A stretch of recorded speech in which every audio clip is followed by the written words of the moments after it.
The real estate market has been crazy hot in Sacramento as we've evolved and gone through the COVID-19 pandemic. But what does that mean? Is it crazy hot everywhere for every single property?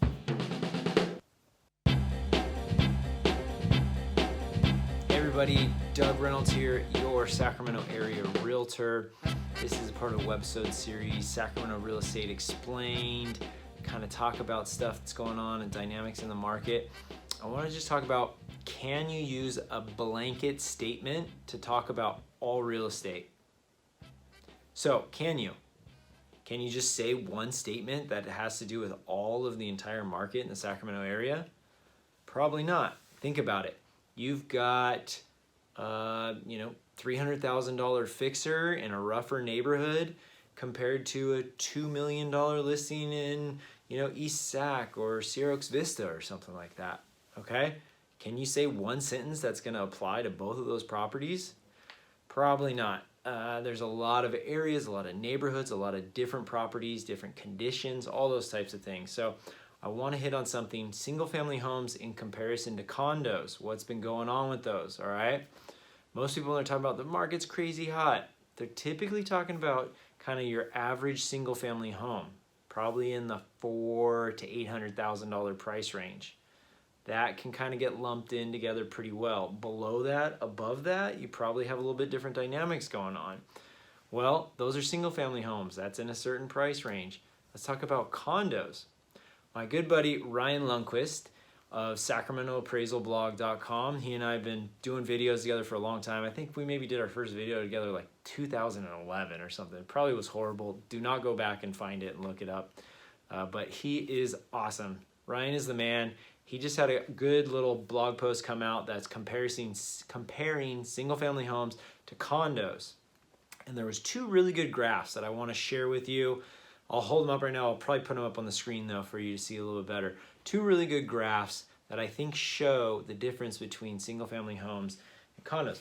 Okay, this is talking about the median price.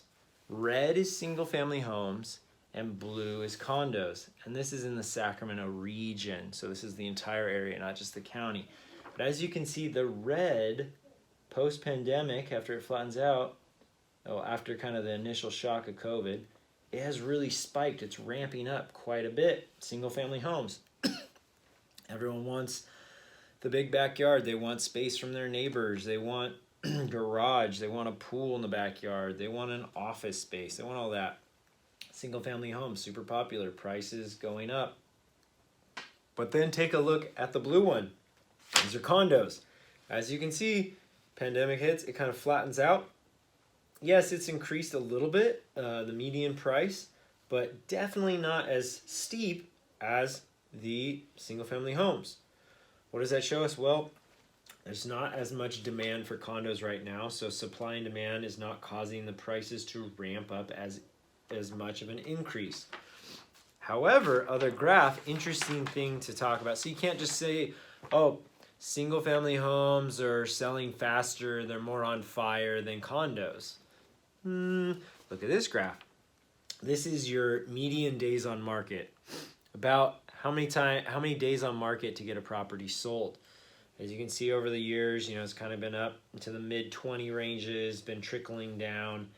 And as we've had limited inventory, the days on the market continues to decrease. So you can see red single-family homes, blue condos, they have about the same amount of days on market. So even though condos, the demand is not as high, the prices are not shooting up as much as single family homes, they still have basically about the same amount of days on market. They're still selling very quickly, just like single family homes are doing right now. And anywhere between 4 to 8 days on the market, bam, it's gone, a lot of them. So just take that with a little bit of knowledge that you really can't use just one simple sentence to describe an entire market. Try to get a little more specific.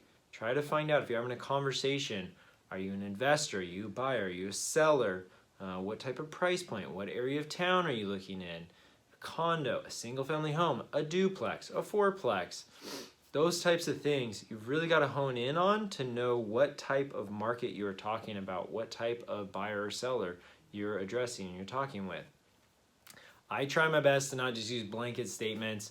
I'm sure I probably get caught up in them from time to time, but it's more important to go a little bit deeper under the surface.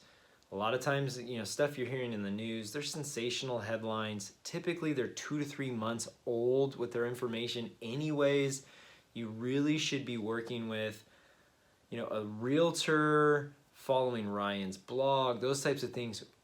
Me and Ryan and others, we're going to be giving you data that's a lot more relevant. It's a lot more recent data. We're talking weeks to a month old rather than 2 to 3 months old that any type of news outlet, newspaper, TV, those types of things are going to be giving you, okay? So, hope this video is helpful. Just kind of showing, hey, you really got to hone in on a subset within the market if you want to be talking specifically about something with real estate, all right? You can connect with me, realestatewithdoug.com. Leave me a comment or a question below. Hit the subscribe button if you want more of these videos. I always post, 5, 6 videos a month. Give you some good information. Look forward to talking to you soon, and clear skies.